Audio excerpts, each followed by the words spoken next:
Live नहीं कर पा रहा हूँ।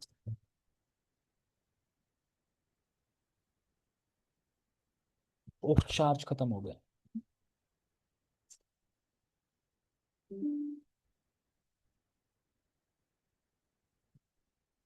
क्या शुरू करते हैं। सुमित्रा अर्जुन पाला आदीना समिकात तु सुदामनी आनकः कर्णिकायामा वैसृत धामा जयोपि। समीक की पत्नी सुदामिनी ने अपने गर्भ से सुमित्र, अर्जुनपाल तथा अन्य पुत्रों को जन्म दिया। राजा आनक ने अपनी पत्नी कर्णिका के गर्भ से श्रुतधामा तथा जय नामक दो पुत्र उत्पन्न किए। पौरवी रोहिणी भद्रा मदिरा रोचना इला देवकी प्रमुखाश्च संपन्त्या अनकदुंदुभे। देवकी, पौरवी, रोहिणी, भद्रा। देवकी रोहिणी को तो जानते हैं, दोनों वासुदेव की पत्नी है। भद्रा, मदिरा, मदिरा पीने वाली मदिरा तो नहीं है। मदिरा, रोचना, इला इत्यादि अनक दुंदुभी यानी वसुदेव की पत्नियां थी, यानी ये सभी अ, वसुदेव की पत्नी है। इनमें देवकी प्रमुख थी, क्यों? क्योंकि कृष्ण उनके पुत्र हैं, इसलिए। बलम गदम सारणम च दुर्बलम विपुलम ध्रुवम वासुदेवस्तु रोहिण्याम कृतादीन दपायत। वसुदेव ने अपनी पत्नी रोहिणी के गर्भ से बल, गद, सारण, दुमद्र, विपुल, ध्रुव, कृत तथा अन्य पुत्रों को उत्पन्न किया। सुभद्रो भद्रबाहुश्च द्रुमदो भद्र एव च पौरव्यास्तनया हेते भूताध्या द्वादशा भवन नंदोपनंद कृत कशु राध्या मदिरात्मजा कौशल्या केशिनम त्वे क मसूत कुलनंदनम। पौरवी की गर्भ से 12 पुत्र हुए, जिनमें भूत, सुभद्र, भद्रबाहु, द्रुमद तथा भद्र के नाम आते हैं। भद्र के नाम आते हैं। मदिरा के गर्भ से नंद, उपनंद, कृतक, शूर इत्यादि पुत्र उत्पन्न हुए। कौशल्या यानी भद्रा ने केवल एक पुत्र उत्पन्न किया, जिसका नाम था केशी।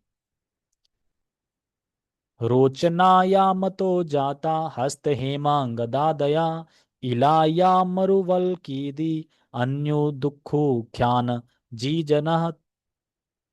वसुदेव ने रोचना नामक पत्नी से हस्त, हेमांगद इत्यादि पुत्रों को उत्पन्न किया और इला नामक पत्नी से उरुवल्क इत्यादि पुत्रों को उत्पन्न किया, जो यदुवंश के प्रधान पुरुष थे। तो यदुवंश में कौन कौन आ रहे हैं, ये सब चीजें इसमें चल रही हैं, और फाइनली कृष्ण आएंगे लास्ट में इसमें, तो उसके बाद फिर कृष्ण लीला स्टार्ट हो जाएगी। विप्रष्टो धृत देवायाम एका आनक दुंदुभे शांति देवात्मजा राजन प्रशम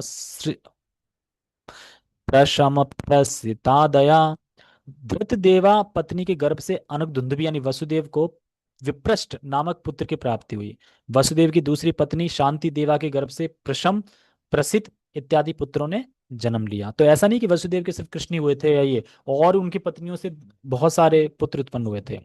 राजन्या कल्प वर्षाध्या उपदेवा सुता दशा वसुहम सशुवांशाध्या श्रीदेवायास्तु षट्श्रुता। वसुदेव के उपदेवा नामक पत्नी थी, जिससे राजन्य, कल्प, वर्ष इत्यादि 10 पुत्र उत्पन्न हुए। अन्य पत्नी श्री देवा से वसु, हंस, सुवंश इत्यादि 6 पुत्र जन्मे। देवरक्षितया लब्धा नवचात्र गदादया वसुदेवा सुतानष्टा वादधे सह देवया। वसुदेव के वीर एवं देवरक्षिता के गर्भ से 9 पुत्र उत्पन्न हुए, जिनमें गदा प्रमुख था। साक्षात धर्म स्वरूप वसुदेव की अन्य पत्नी सहदेवा के गर्भ से श्रुत, प्रवर इत्यादि 8 पुत्र उत्पन्न हुए। प्रवर श्रुत्र मुख्यांश्च साक्षा धर्मो वसूनिवा वसुदेवस्तु देवक्याम आ, देवक्या यामष्टा पुत्र न जीनजत कीर्तिमतं सुषेणं चा भद्रसेन माधुरधी ऋ- ऋत्युं संपर्दनं भद्रं संकर्षण महीश्वरम् अष्टमस्तु तयोरासि स्त्यामेव हरिकिला सुभद्रा च महाभागा तब राजान पितामही। सहदेवा से उत्पन्न प्रवर और श्रुत इत्यादि 8 पुत्र स्वर्ग के 8 वसुओं के हूबहू अवतार थे। 8 वसु थे ना, जिसमें पितामह भीष्म एक वसु थे। जो कि इसीलिए जब गंगा देवी थी, जो गंगा देवी थी ना, हाँ गंगा, तो उन्होंने सभी पुत्रों को बहा दिया था गंगा में, तो वो वसु ही थे। क्योंकि उन्हें श्राप मिला था वशिष्ठ मुनि से, जिनकी गाय चुरा ली थी वसुओं ने, एक अपनी पत्नी की किसी फ्रेंड को देनी थी। तो वो सब लीला देखो आएंगी या निकल गई शायद। ठीक है। वासुदेव ने देवकी के गर्भ से भी 8 युग पुत्र उत्पन्न किए। इनमें कीर्तिमान, सुणेश, भद्रसेन, ऋजु, संवर्धन, भद्र तथा शेषावतार संकर्षण सम्मिलित हैं। 8 पुत्र साक्षात भगवान कृष्ण थे। भगवान कृष्ण की जय। परम सौभाग्यवती सुभद्रा एकमात्र कन्या तुम्हारी दादी थी। दादी थी मतलब परीक्षित महाराज की दादी है ना सुभद्रा, तो परीक्षित महाराज को सुना रहे हैं सुखदेव गोस्वामी, तो इसलिए बता रहे हैं। 55वें श्लोक में कहा गया है स्वमेव हरि किला, जिससे सूचित होता है कि देवकी का 8वां पुत्र कृष्ण भगवान है। कहते हैं ना परमेश्वर स्वमेव हरि, बच बताया। कृष्ण अवतार नहीं है। यद्यपि भगवान हरि एवं उनके अवतारों में कोई अंतर नहीं है, किंतु कृष्ण आदि परम पुरुष हैं, वे पूर्ण ईश्वर हैं। अवतारों में ईश्वर की कुछ ही प्रतिशत शक्तियां पाई जाती हैं, किंतु कृष्ण तो स्वयं पूर्ण ईश्वर हैं, जो देवकी के 8वें पुत्र के रूप में प्रकट हुए। यदा यदा हि धर्मस्य क्षयो वृद्धिश्च पाप्नना, तदा तो भगवानीशा आत्माजम सृजते हरि। ये श्लोक मिलता जुलता नहीं लग रहा है भगवत गीता का?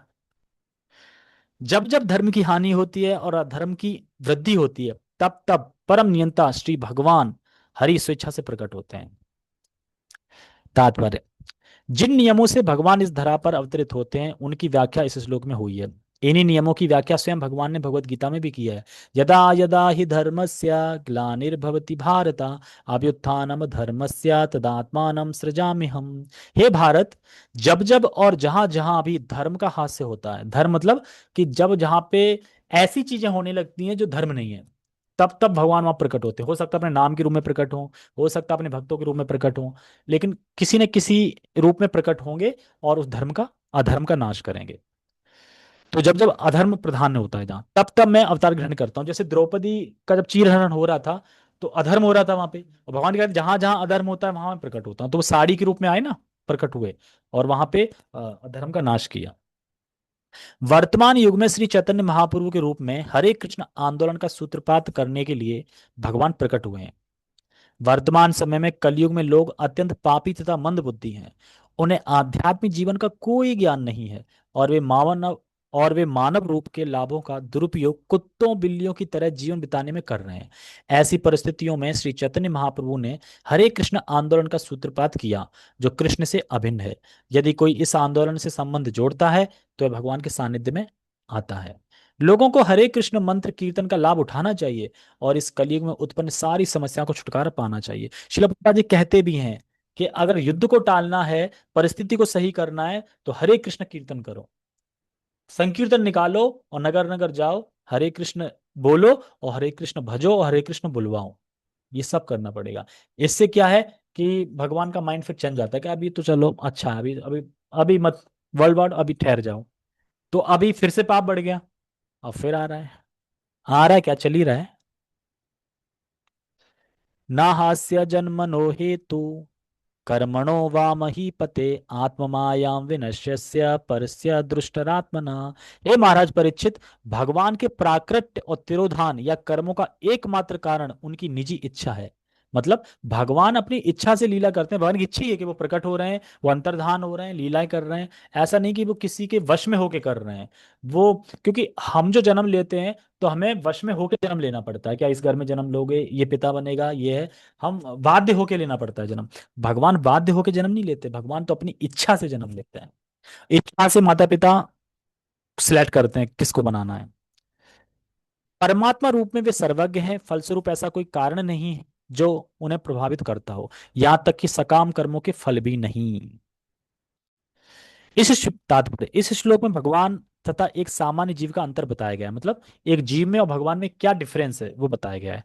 सामान्य जीव को अपने विगत कर्मों के अनुसार विशेष प्रकार का शरीर प्राप्त होता है। कर्मणो देव नेत्रेणा जंतुर्दहो पपत्ये, मैंने बोला ना कि हमें बाध्य होकर जन्म लेना पड़ता है, लेना ही पड़ेगा। जीव कभी भी स्वतंत्र नहीं होता और स्वतंत्र रूप से कभी भी प्रकट नहीं हो सकता। प्रत्युत उसे अपने पूर्व कर्मों के अनुसार माया द्वारा उस पर थोपे गए शरीर को स्वीकार करना होता है। जैसे कि भगवत गीता में कहा गया है, यंत्र रूढ़ानी माया, मतलब एक यंत्र है हमारा शरीर, उस पे आरूढ़ होके माया उसे घुमा रही है, इस शहर में उस शहर में, मतलब इस शरीर में उस शरीर में इस शरीर में। यह शरीर एक प्रकार का यंत्र है जिसे माया ने भगवान के निर्देशन में जीवों को प्रदान किया है। अतएव जीव को अपने कर्म के अनुसार माया द्वारा प्रदत्त शरीर को स्वीकार करना पड़ता है। कोई स्वतंत्र रूप से यह नहीं कह सकता कि मुझे इस तरह का या उस तरह का शरीर दिया जाए। कोई बोले देखो मुझे खूबसूरत शरीर चाहिए, मुझे गोरा शरीर चाहिए, काला नहीं चाहिए, ऐसा कोई क्लेम नहीं कर सकता। जो आपके कर्म है उसके अकॉर्डिंगली आपको शरीर ग्रहण करना ही पड़ेगा, बाध्य होना पड़ेगा। माया जो भी शरीर प्रदान करती है मनुष्य को वह स्वीकार करना पड़ता है। ऐसी है सामान्य जीव की स्थिति। किंतु जब कृष्ण अवतरित होते हैं तो वे पतित आत्माओं पर अनुग्रहवश ऐसा करते हैं। जैसा कि भगवत गीता में भगवान कहते हैं, परित्राणाय साधुनाम विनाशाय च दुष्कृताम धर्म संस्थापनार्थाय संभवामि युगे युगे। मैं साधुओं का उद्धार करने तथा दुष्टों का विनाश करने और धर्म की फिर से स्थापना करने के लिए युग युग में अवतार लेता हूँ। भगवान को प्रकट होने के लिए बाध्य नहीं किया जाता। निसंदेह उन्हें कोई बाध्य नहीं कर सकता, क्योंकि वे भगवान है। हर व्यक्ति उनके अधीन है, किंतु वे किसी अन्य के अधीन नहीं है।